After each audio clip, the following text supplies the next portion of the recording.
Let's continue with the conversation now. Now that we have some clarifications and explanation on what to expect from INEC as it concerns elections, let's widen the scope of our discussion on other political events that will shape the year. I have a former spokesperson to former President Goodluck Jonathan, Dr. Reuben Abati, a senior journalist, a former chairman of the board of editors at the Guardian newspaper. Thank you so much, Dr. Abati, for your time on the program tonight. Thank you. Let's begin. How crucial do you think this year will be, for example? Is a year that is full of, if it's an eve of the election, general election, so it's a year that is filled with a lot of anticipation? Well, you already established the point that this is the year of expectations in two regards. One, Nigerians expecting that President Buhari will be able to consolidate on the promises that he made.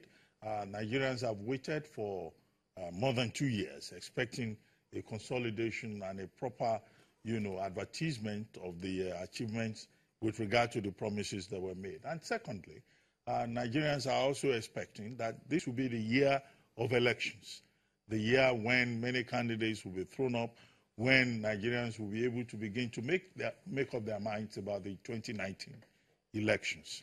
And this will be very critical in the light of what has happened in the last 2.5 years, if you may say so.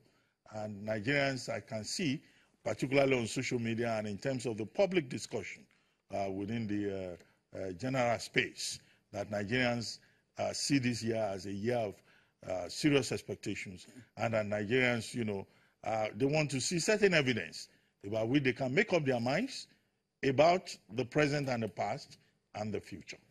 Do you think we might be seeing some defections? Don't forget, this is the time where we see, or we already started seeing it, where we see big wigs in the political arena moving from one point to the other. Are we likely to see that happening? Well, a lot of that is bound to happen because, of course, for one reason, Nigerian politics is not really driven by ideology. The various political parties are inchoate, more or less. And in other words, many of these political parties, you cannot put your finger on what they stand for. They look like the half of this, the half of that. So, but what drives politics in Nigeria is power, position, money, opportunity. So you are likely to see a lot of politicians moving back and forth in terms of where they think the pendulum of 2019 is going to swing. So you can expect a lot of that. And there are people who have also been arguing that there's likely to be a third force. I mean, we have... By it come in a moment, in the form of a merger? Or perhaps, yeah, or the emergence of a third force. Because if merger... Or defections. Yeah, if you look at the history, if merger worked in 2015, some people might be thinking another merger might work. It could work again. At the moment, we have 67 political parties. There are 97 political parties looking for registration. I think that's unwieldy. It can create a lot of confusion.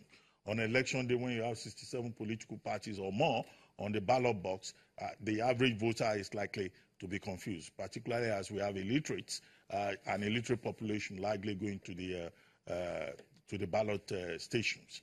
However, that's another issue to be dealt with separately. I think, maybe it's something we can deal with after 2019. But what you will likely see is that there may be mergers, there will be movements, there will be defections, because politicians want power. And it is instructive that many politicians are not too pleased with the present administration, which more than 2 years down the line has not really been able to fulfill its promises to Nigerians. It's going to be interesting. And if you look at what might be happening in the coming days within the political parties, let's shine some light into some of these political parties. The PDP, the APC themselves, they have their own challenges in their own parties. Could we see some crisis brewing? Could we see some stability? What do you predict could happen in some of these political parties? And in fact, all other political parties that are there, are they likely to come alive?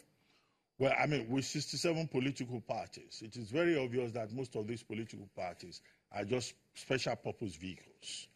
Effectively, we don't have more than maybe 2, 3, 4 major political parties with the eyes of the public fixated on what happens in the 2 major political parties.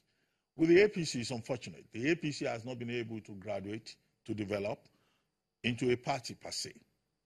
It's still a party of disparate interests, of conflicts. It's a party that continues to implode within with a lot of intrigues, with a lot of, suspicion.